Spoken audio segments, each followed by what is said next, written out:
tend to not be as good at holding phosphorus per gram as smaller particles. Particles that have a lot of phosphorus in it and are saturated with phosphorus can't take up any more, and they might be more prone to release phosphorus in the environment. The concentrations of minerals such as iron, aluminum, and calcium that's in this sediment that bind with phosphorus is going to determine how much phosphorus that can hold and how tightly it'll hold it. And then also the amount of organic matter in those particles. We also think that the dissolved phosphorus concentration in the water will both influence the amount of sediment, the amount of phosphorus in the sediment, and the sediment composition. And then finally, sort of at the highest scale, we would expect that the percent of agriculture in the watershed is going to influence both sediment composition, dissolved phosphorus composition, and that's also going to be influenced by how many large storm events we have, as well as the size of the stream. So let me walk you through the support for this, focusing first on the sediment, the amount of sediment we have in these streams. And so that's what's shown here. This is a survey of large reaches of streams trying to incorporate large-scale measurements of how much sediment is out there. If the dot is really dark blue, it looks like this stream. It's got a ton of sediment in it. If it's really light here, it's basically rocks with very little sediment. And so what we're seeing across this basin, basically, is some streams that are chock full of sediment, where these sort of dynamics are going to matter a lot, and other streams that are really sediment deprived and don't have a lot of sediment.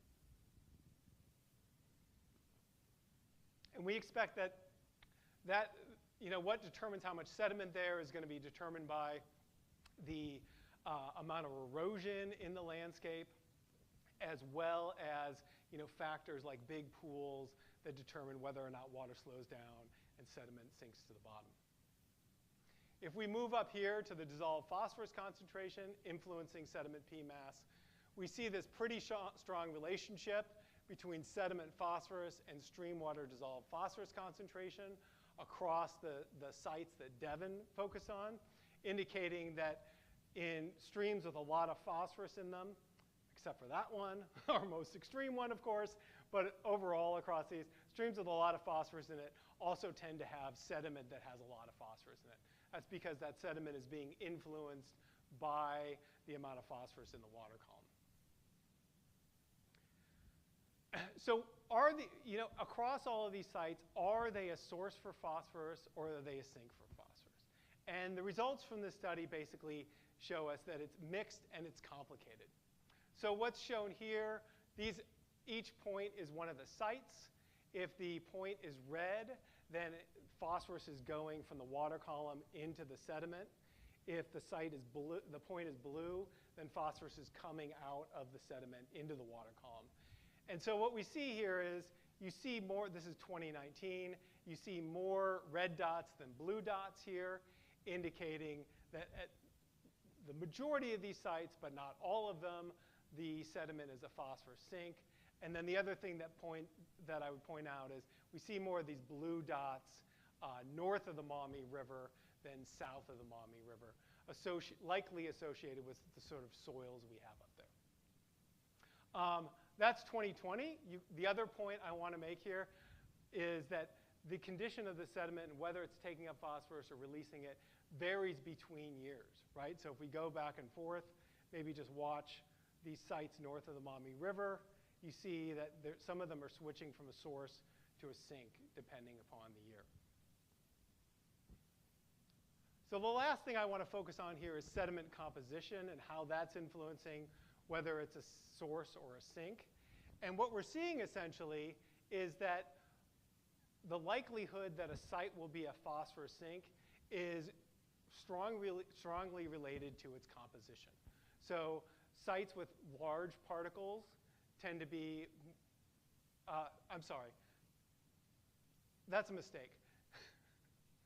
The likelihood that a site will be a phosphorus source, so phosphorus is coming from the sediment to the dissolved fraction, is sites will be more likely to be a phosphorus source if the particles are large if they're saturated with phosphorus, if they have low iron and aluminum concentrations, so those are minerals that tend to bind with phosphorus, and if they tend to have high organic matter.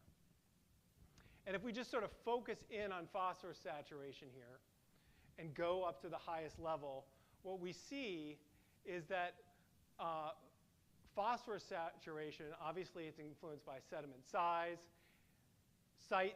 Sediment at sites with high dissolved phosphorus concentrations have sediment that is more saturated with phosphorus than sites with low phosphorus concentrations.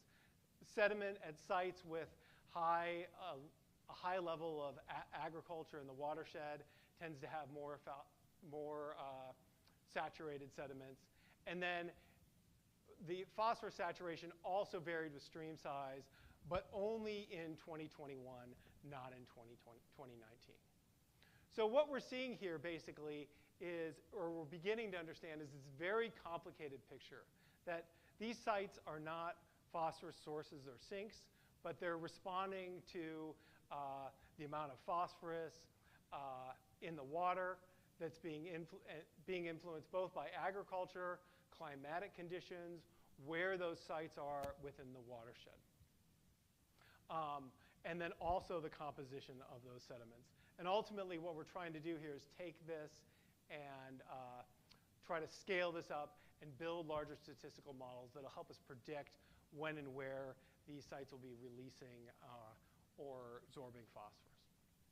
So I'm running a little bit behind, so I'm going to skip this part of this and basically just sort of sum this up, right? And what this is telling us is that during summer low flow periods, sediments can be a phosphorus source or a sink, but that's really complex across this watershed, and it's being controlled by a wide variety of factors, including soil type, land use, and climate.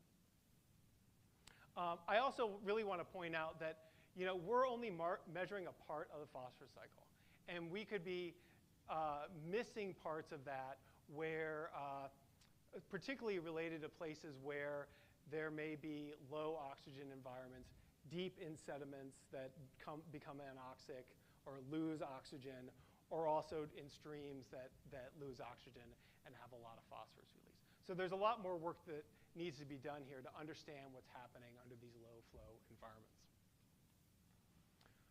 All right, so next I want to sort of switch to high flow. And remember that this is the period that's driving the vast majority of pea exports to Lake Erie. And what I'm going to talk about here is work that was done by Whitney King. She was a master's student in my lab several years ago. She's now working at the US EPA. And essentially what she did is she focused on 6 sites throughout the Maumee Basin that were associated with USGS gauges. You can see them circled here with red circles. And Whitney just chased storms. Every time it looked like there was going to be a storm, sometime between March and June, she drove up from Columbus to northwestern Ohio and sampled these 6 sites. And so she got 78 total measurements. After all was said and done, about 75 of those were taken at high flow. So she basically has a lot of measurements of phosphorus cycling in rivers taken during these high flow events. Here's Whitney sampling the stream with a bucket. And so the mechanism that we thought was most important here was essentially that suspended sediment would, it has phosphorus on it, and we've already mentioned that it has really low bioavailability, and we were curious whether or not that suspended sediment was binding phosphorus to it, or whether it was releasing phosphorus as it moves downstream during these high flow events. And we were also interested in understanding how important that was. Is enough of that happening to influence the bioavailability of phosphorus exports to Lake Erie? If there's a lot of release of phosphorus from these sediments as it moves downstream, the streams are going to be increasing the bioavailable phosphorus loads to Lake Erie. If there's a lot of binding of this phosphorus to the sediment, it's going to be decreasing bioavailable phosphorus loads. So I'm just going to tell you the overarching result here, And this is that across all 77 of those 78 measurements, the sediment was essentially binding phosphorus. So phosphorus was going from the dissolve phase over there and getting attached to the sediments. And so as the sediment was moving downstream, it was making phosphorus exports less bioavailable, at least as it's going downstream. And so what I want to spend the rest of this talking about is basically trying to understand how important that is. And so the linchpin in understanding how important that is basically this observation that the amount of phosphorus that's bound to sediment is strongly related to the amount of sediment that's in the stream. And so that's what's shown here. This is just phosphorus binding to sediment or absorption per volume versus the concentration of the sediment in the water. And you can see that there's a really good relationship here with an R squared of 0.9. It's a really strong relationship, and we use that to basically do the rest of this modeling. And so the first question we asked is, we focused on 3 sites with good USGS gauging data, and we asked, as water comes down, passes this gauging station, and then imagine like sort of a liter of water going past the station and moving its way down into Lake Erie, how much of the dissolved phosphorus in that liter of water is getting attached to sediment before it ends up at Waterville, which is the final monitoring station. And so we basically combined, we took Whitney's data and developed some models to estimate that. And essentially what we see is that suspended sediment absorbs anywhere between 32 and 47% of the phosphorus that's passing by those gauging stations during these high flow events. And so what this is indicating is that if we think back to our sort of different models, that these streams are bioavailable phosphorus sinks during these high flow events. And so it's just to emphasize, it's not changing the total amount of phosphorus. It's just making it less available to algae. The next thing we did is we wanted to know how important this was to basically total loads to Lake Erie and to algal blooms. So what we did is we took Whitney's phosphorus binding measurements that I showed you earlier. We combined that with monitoring data from Waterville conducted by Heidelberg University and the USGS gauging data of how much water is moving downstream, combined all of those into models to basically estimate how much sediment is influencing dissolved phosphorus loads by the time it got up here. So it's basically a backcasting of what would have happened upstream. And so everything I'm going to show you from here on out is basically high flow events between March and June for each year. And so that's what's shown here. This is March to June dissolved phosphorus loads from 1975 to 2020. This is exactly the data that you would see in the HABS forecast or any other thing about Lake Erie. You can see the big peak in 1980 and also the increase in dissolved phosphorus over time. And what I'm going to do here is basically predict for you what dissolved phosphorus loads would look like if we just turned off phosphorus binding. So no more binding of dissolved phosphorus to sediments.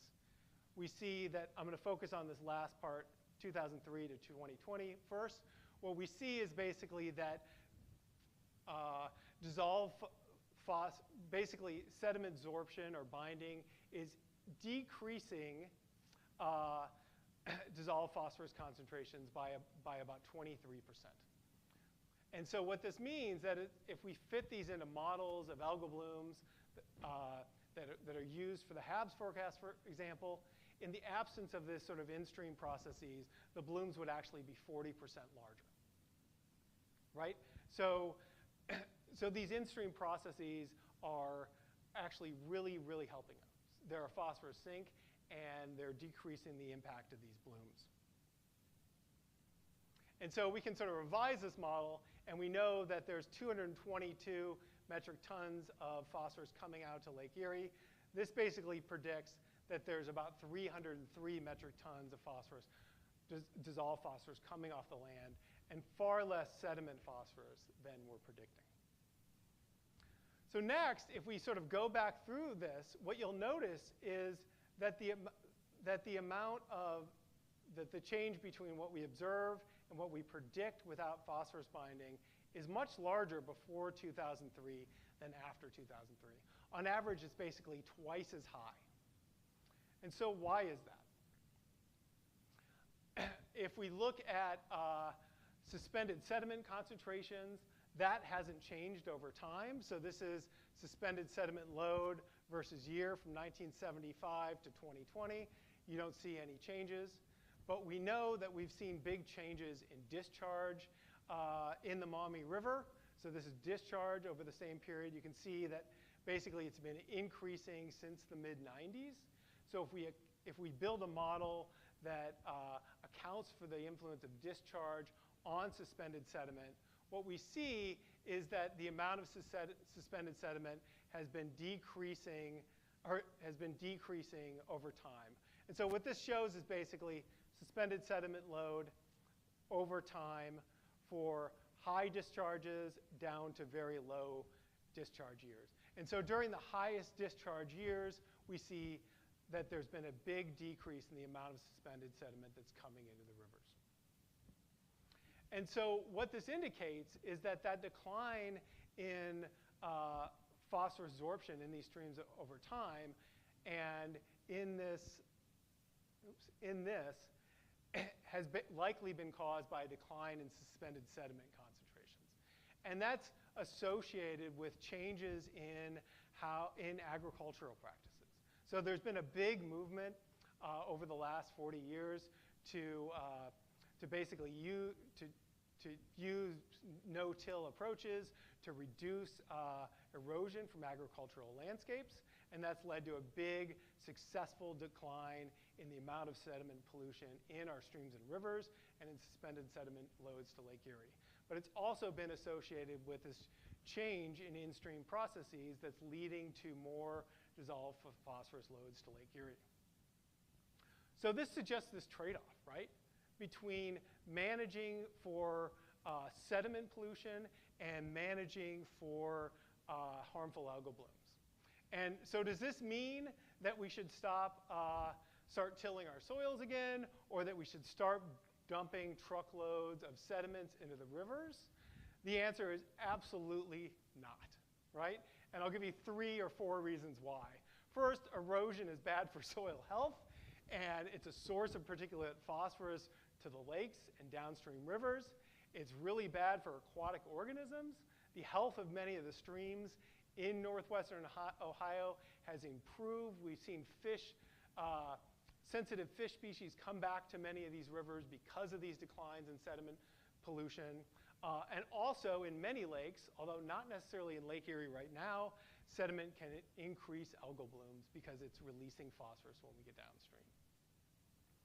So I'm going to talk about trade-offs in a second, but I just want to sort of make a couple intermediate conclusions. First, what we're seeing is that many streams in the Maumee watershed, first thing we're seeing is that this pipe model does not work, right? Streams, we have to start paying attention to the role that streams are playing in influencing how much phosphorus comes out of the Maumee watershed. We're seeing that many of these streams are a sink for bioavailable phosphorus, both during low flow and especially during high flow. And during low flow, we're seeing that that's being influenced both by human activity and climate. The second thing I really want to acknowledge is that there's, we've been working with large groups, but phosphorus cycling across a landscape this large is very complicated. And, we're only focusing on so many things. And we need to sort of increase our efforts of monitoring what's going on in these rivers and attempting to try to scale up these processes to larger scales. And then the final point I want to make here is really the best way to manage phosphorus is through doing 2 things. Limiting the application and loss of phosphorus on fields, and changing how we design and restoring our ditches so they're more effective at retaining phosphorus. So, I sort of I just want to end on this note. I sort of highlighted that there's this trade-off between algal blooms and sediment pollution. And, the thing I want to point out here is that trade-offs between these ecosystem services that we as a public want to sort of get out of our freshwater ecosystems are very likely. And, I'm running out of time, but I want to sort of emphasize this work that was done by James Sinclair on this Great Lakes Fisheries Commission project that looked at trade-offs between the managing for water quality and for fisheries. And so in fisheries theory, basically they predict if this is an axis of productivity of the ecosystem, that somewhere in the middle here is some optimum that maximizes the number of fish that you can take out of that system. And so what James basically is went back, got a long, basically 100-year record of productivity for Lake Erie, combined that with estimates of whitefish, walleye, and yellow perch harvest from Lake Erie, and tried to estimate what would happen basically if we, to fisheries takes from the lake, if we managed for water quality. And that's what's shown here. So this is the productivity. This is based on 100 years of data for Lake Erie almost. Right here, the red line is the mean productivity for 2015 to 2019. And then these lines, this is basically the maximum commercial harvest for lake whitefish, for walleye, and for yellow perch over this productivity scale. And so what you see is like an increase in productivity from the present would help get us more yellow perch, but it would actually lead to declines in walleye and lake whitefish harvest. And then it's the graphics got messed up here on this thing, but basically the green region is what would happen to productivity if we managed for halves. And so what we would see would be a decline in yellow perch harvests and likely an increase in walleye and lake whitefish harvest from going from here up to here. So here again, we're seeing this sort of trade-off between managing for water quality and managing for specific fisheries. And we're likely to see a lot of these trade-offs across these things. And so, what I think we need to do to manage these trade-offs is sort of start to understand the interactions between these ecosystem services that we want to sort of extract from these freshwater ecosystems. We need to identify these trade-offs and understand how these systems work and understand how they can be influenced by different management actions. And then finally, we need to come together as a community and decide what balance of these services we want and we're willing to pay for. And I mean that both in a monetary terms and in things that we're willing to give up. Maybe that's whitefish catches or something like that. And the way, just to close, the way to do that is through ecosystem-based management. And this is an approach that NOAA has been using for about 2 decades to manage their marine fisheries. And so this is the California current ecosystem here. This is California, Oregon, and Washington. And they're using this sort of large community approach to try to strike a balance between everything from protected species to fisheries to energy development in this system. And I think a lot of scientists across the Great Lakes are sort of advocating for a similar approach to balancing these potential trade-offs and services that we want to get out of this lake. And with that, I'm happy to take any questions from you all. Thank you.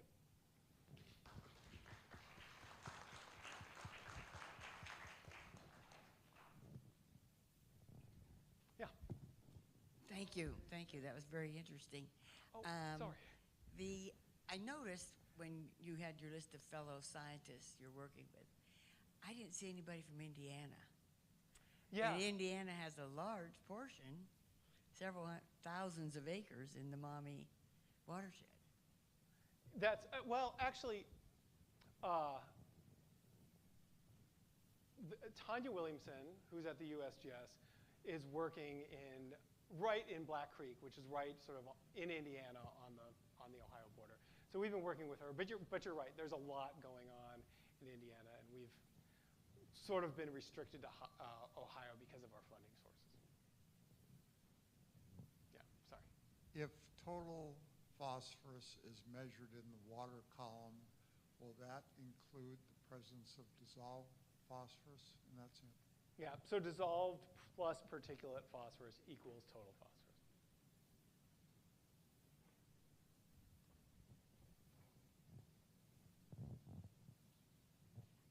I'm aware that there's a lot of projects going on right in this area to increase the marshes, and what they're saying is that that's a big help in the control of phosphorus. Am I off base, or am I talking about different things? No, you're correct. So Ohio has been doing a great job building a lot of, building and restoring a lot of wetlands across the state, but particularly in the Lake Erie watershed. And the idea there is that wetlands are really good at sort of retaining phosphorus before it makes its way downstream. There's also been a lot of efforts to help make agricultural, the agricultural system better at retaining phosphorus. So Ohio's been doing a good job trying to address this.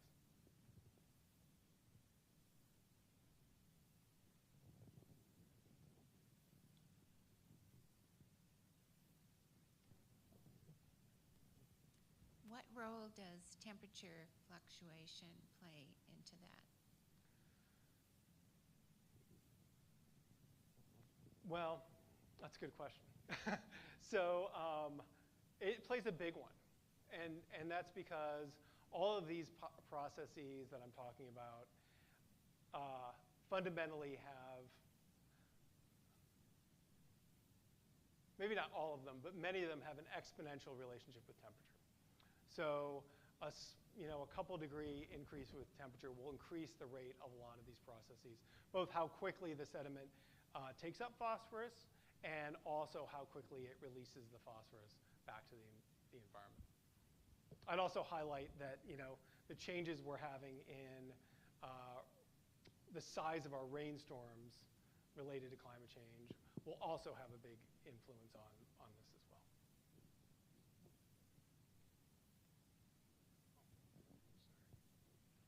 How do the ditches that you quickly alluded to help regulate the sediment that goes into rivers? So that's a really interesting question. Something that we're trying to get a handle on. So,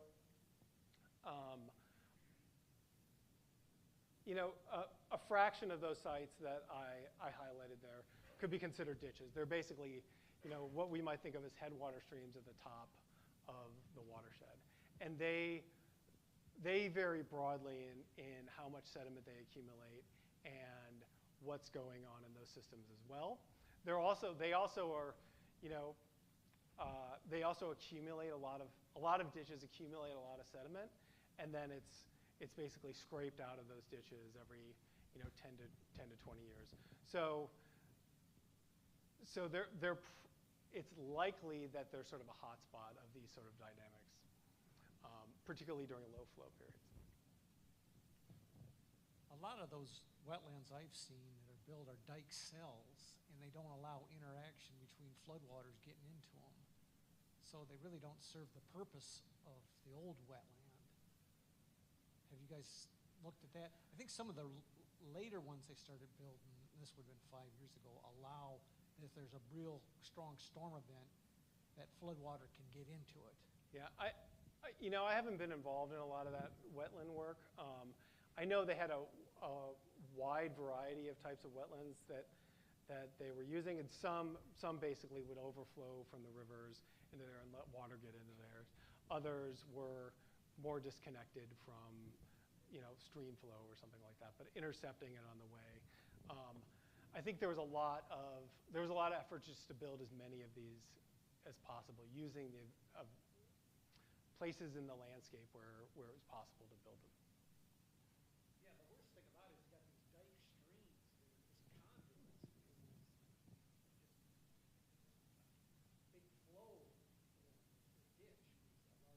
Yeah, I mean, the ditches are designed to,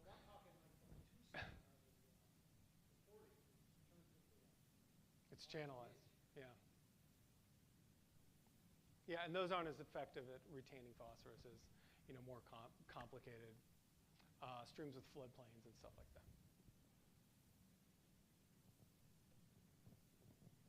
Well, thank you very much, Jim. Thank you, everybody, for listening. I really appreciate it.